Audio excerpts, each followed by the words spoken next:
이게 되면 방향성이 보이면서 작은 행동, 작은 도전을 하게 될 겁니다. 제가 이런 과정을 거쳐서 이게 10년 넘게 뭐 계속 해오다 보니까 어느 순간 그게 습관이 돼버린 거예요. 자, 새해가 밝았습니다. 안녕하세요, 랭군입니다. 새해 목표 세우는 법 한번 또 시작해 보도록 하겠습니다. 제가 작년 이맘때쯤에도 목표 세우는 방법 영상 만들어서 올려드린 적이 있거든요. 그 영상의 결론을 보면 목표를 세우면 망한다, 이게 결론이었어요. 목표는 목표일 뿐이고 그 목표대로 안 이루어지는 이유가 시간이 부족해서 뭔가를 못하기 때문이다. 그래서 시간 확보를 먼저 해라. 시간 확보가 되면, 시간이 철철 넘치면 뭐 하나라도 하게 된다. 여러 개를 하지 말고 하나를 하는 게 중요하다. 이런 결론을 내렸었거든요. 오늘은 이렇게 목표를 세우지 않고 시간을 확보하고 원식을 하려고 함에도 불구하고 잘 안 되는 사람들을 위한 영상 후속편이라고 보시면 될 것 같습니다.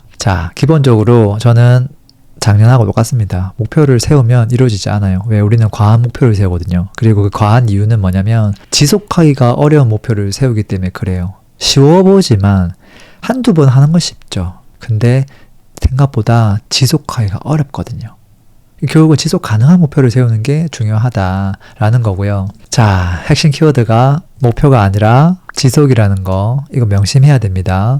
이런 관점에서 보면 작년에 얘기했던 시간을 확보하고 원싱, 그래, 하면 되는데 이게 왜 잘 안 되냐. 결국은 지속 때문에 그냥 무너지는 경우가 많더라. 그래서 어떻게 하면 우리가 이 지속을 잘 할 수 있을까? 이 고민을 조금 했고, 이 고민한 내용들을 여러분들에게 공유를 하면 도움이 되겠다, 이런 생각이 들었습니다. 지속의 키는 한마디로 얘기하면 좋은 습관을 만드는 겁니다. 지속은 결국은 좋은 습관이 없는 상태에서는 지속되는 게 불가능하다고 생각합니다. 그래서 올해 우리가 목표를 세운다면 습관과 관련된 두 가지 목표를 세워야 됩니다. 이 두 가지 목표는 뭐가 돼야 될까요? 첫 번째, 습관은 습관인데 안 좋은 습관을 버리는 것. 그게 첫 번째고요. 두 번째는요, 좋은 습관을 만드는 것. 그 두 가지에 대한 세부적인 목표와 계획을 세우셔야 된다고 생각합니다. 예를 들어 볼까요? 일단 좋은 습관을 만드는 것보다 저는 차라리 나쁜 습관을 버리는 게 쉬운 선택이라고 생각합니다. 보통 우리가 남는 시간이 언제죠? 퇴근하고 집에 왔을 때죠. 근데 집에 안 오는 경우도 많죠.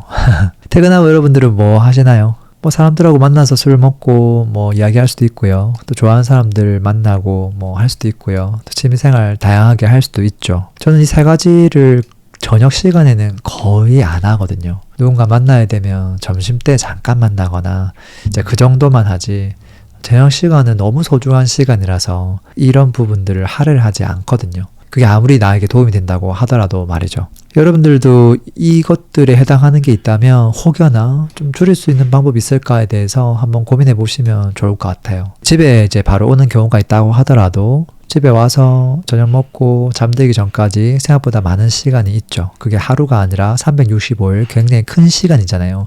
그 긴 시간을 우리가 무엇으로 채우고 있는지, 예를 들어서 몸이 너무 피곤하니까 소파에 그냥 누워가지고 나 아무것도 안 하고 가만히 있을 때가 제일 행복해요. 그런 순간들도 물론 있죠. 근데 이게 잠깐이 아니라 매일매일 뭐 1시간 이상씩 이어진다고 하면 이거는 조금 바꿀 필요가 있겠죠. TV를 틀면 뭐 30분이 아니라 뭐 1시간, 2시간, 3시간 동안 멈추지 않고 보는 경우들, 뭐 SNS도 마찬가지고요. 그런 행위를 하고 있다면 분명히 나쁜 습관이겠죠. 이걸 어떻게 바꿀 것이냐에 대해서 저는 이 항목들을 도출하는 게 일단 1번이라고 봅니다. 이걸 어떻게 할 거냐보다 내가 지금 어떤 나쁜 습관들을 가지고 있지, 그리고 그게 좀처럼 인식은 하고 있지만 이게 중독 같아서 자제가 좀 힘든 경우가 있을 거예요. 그 리스트를 잘 만드는 게 필요하다라고 생각을 하고요.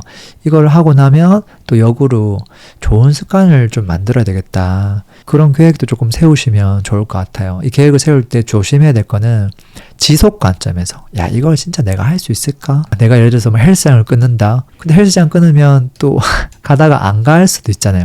그럼 돈만 날리고 너무 아깝잖아요. 저는 그런 생각하거든요. 헬스장 가는 사람들도 내가 팔굽혀펴기를 한 번만에 30개를 만약에 못한다. 그러면 저는 헬스장 갈 필요가 없다고 봐요. 그 사람은 그냥 맨몸 운동을 할 단계다 이렇게 보고요. 그게 된 사람만이 그 다음 단계로 넘어갈 수 있다고 보고 있고요. 그리고 그걸 함에 있어서 사실 10분만 하려 하면 처음에는 뭐 팔굽혀펴기 3개밖에 못 하던 사람이 이거를 한 달 동안 매일매일 하잖아요.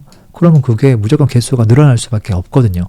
그게 이제 한 1개월 이렇게 쌓였을 때 그때 이제 습관이 조금 되고 자신감도 생기고 그 다음에 또 더 욕심이 생기면 그 다음 목표를 잡아가면 어떨까 해서 그런 생각이고요. 그래서 일단 기본적으로 운동 너무 좋잖아요. 누구나 다 생각해볼 만한 좋은 습관 중에 하나죠. 이거 할 때 저는 시간을 처음에 정말 짧게 정말 작으면 5분 아니면 10분 이 정도만 잡았으면 좋겠고요. 그리고 이 시간을 이제 뭐 하고 나서 딱 할 건지 행동 뒤에다가 붙여두시면 좋을 것 같아요. 그러니까 아침에 샤워하기 전에 뭐 잠깐 한다거나 샤워하고 나서 잠깐 또는 뭐 저녁 먹고 나서 잠깐 뭐 이런 식으로 자기만의 어떤 루틴을 조금 만드는 게 필요하다는 거죠. 그리고 독서 너무 중요하죠. 저는 사실 이 책 어떤 책이냐 중요하지 않다고 봐요. 집에 있는 그 어떤 책이든 상관이 없고 시간을 무조건 길게 읽어야 된다 생각하지 않고요. 그 책을 다 봐야 된다 생각하지도 않아요. 다만 이게 운동하고 똑같은 거라서 뇌를 운동시키는 일을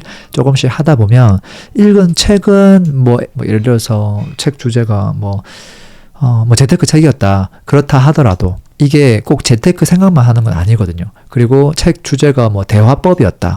그렇다 하더라도 지금 내가 어떤 행동을 하는 게 좋을까? 대화에 국한되지 않아요. 뇌가 운동하기 시작했기 때문에 그러면 생각이 탁 트이기 시작하거든요. 근데 그거를 반복적으로 하는 것들이 필요하다라는 거고요. 그리고 사실 인생을 살면서 행복하기 위해서 우리가 사는 건데 그 행복함은 결국은 되게 작은 거를 감사할 수 있음에서 발생하더라고요. 그래서 저는 감사일기를 조금 쓰고 있는데 잠들기 전에 정말 짧게 한 2줄만 적어도 됩니다. 그럼 10분이 아니라 한 2분이면 끝낼 수 있거든. 그래서 그냥 딱 그 침대 바로 옆에다가 항상 이걸 할 수밖에 없는 환경으로 배치를 해두는 거죠. 그리고 이제 내일 어떤 일을 할지에 대해서도 간략하게 적어보면 너무 좋겠죠. 그 외에도 여러 가지 일들이 도출될 수 있겠죠. 이게 하나 예시거든요. 어쨌든 너무 많은 것들을 뽑아내기보다는 정말 나에게 중요하다고 생각하는 거, 이게 꼭 나에게 습관이 됐으면 좋겠다고 생각하는 것들을 한 2개 정도 먼저 선정하고 그걸 해보고 내가 잘하고 있구나 하면 뭐 하나씩 더 늘려나가는 수준으로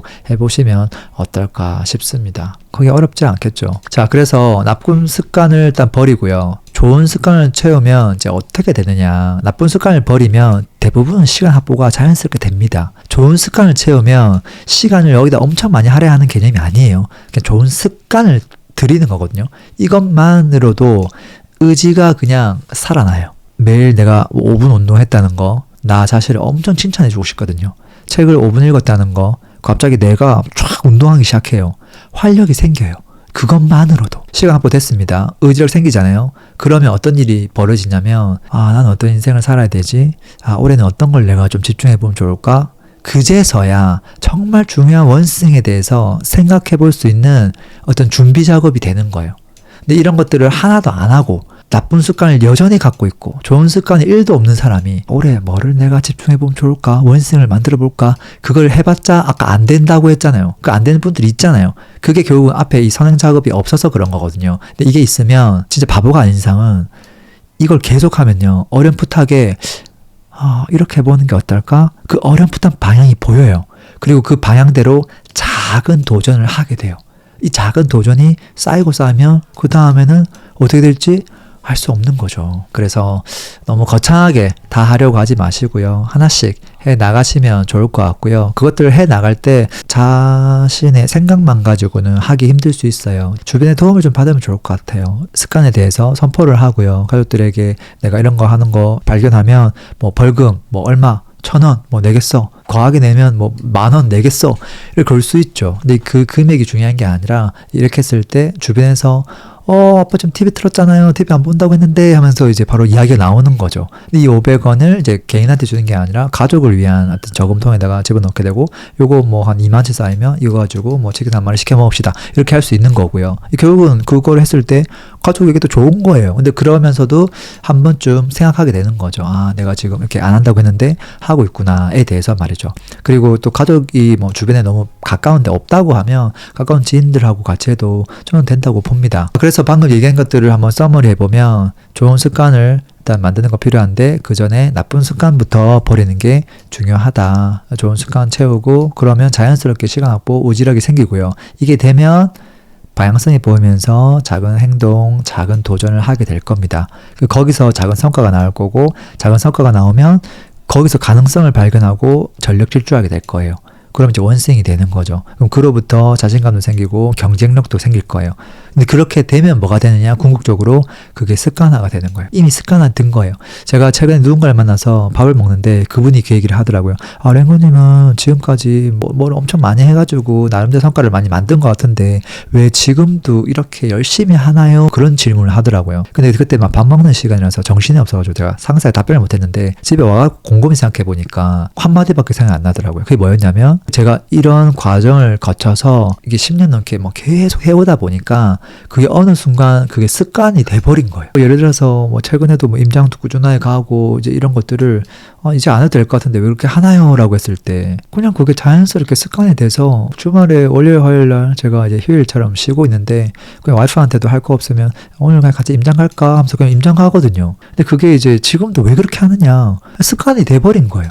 내가 뭐 대단한 걸 하려고 하는 게 아니라. 그래서 이게 어느 순간 남들이 봤을 때는 계속 지속하는 것처럼 보이는 거고. 근데 그걸 하다 보니까 이게 이제 계속 여기서 선순환이 계속 생기는 거죠. 근데 결국은 우리가 지금 쫓아야 될 거는 뭐냐면 갑자기 습관을 만들거나 지속을 만드는 게 아니라 요 단계를 먼저 만드는 한 해로 한번 잡아보시면 어떨까 싶고요. 저는 사실은 올해도 마찬가지고 뭐 내년에도 마찬가지겠지만 저도 여전히 나쁜 습관들이 있습니다. 없는 게 아니에요. 그리고 또 좋은 습관을 더 만들고 싶어가지고 생각을 많이 하는 편이기도 합니다. 그래서 저도 사실은 올해 요 계획을 세웠거든요.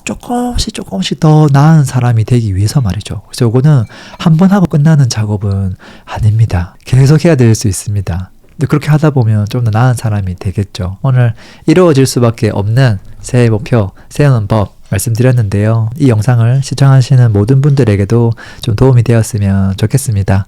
올 한 해 새해 복 많이 받으시고요. 또 생각하시는 모든 일들 잘 되셨으면 좋겠습니다. 네, 올 한 해를 또 응원 드리겠습니다. 전 랭군이었습니다. 감사합니다. 광고 한번 하겠습니다. 집을 언제 어디에 사야 될지 고민이 많은데요. 사실 타이밍만큼 중요한 게 없죠. 언제 사느냐 이게 너무 중요하죠. 그것들을 우리가 어떻게 손품으로 알 수 있느냐, 저평가된 단지, 시세 비교를 어떻게 해야 되는지 이런 내용들을 집중적으로 담아둔 제가 거의 만 9년 동안 하고 있는 정규 강의입니다. 오프라인을 진행하니까요. 좀 필요하신 분들 참고하시면 좋을 것 같고요. 요즘 내 집 마련 조금 더 빠르게 하고 싶다 이런 니즈들이 많습니다. 그래서 실전 수업을 하나 제가 만들었고요. 거의 개인 컨설팅에 가까운 수업입니다. 그래서 이 수업을 들으면 제가 봤을 때는요. 내 집 마련을 못할래야 못할 수가 없습니다. 제가 입지 매트릭스가 있거든요. 300개 제공하고요. 그 다음에 추가적으로 개인 피드백까지 다 드리기 때문에 생각보다 빠르게 내 집 마련을 하고 계신 것 같습니다. 신청 방법은 제가 댓글로 좀 남겨 놓겠습니다. 오늘도 들어줘서 감사합니다.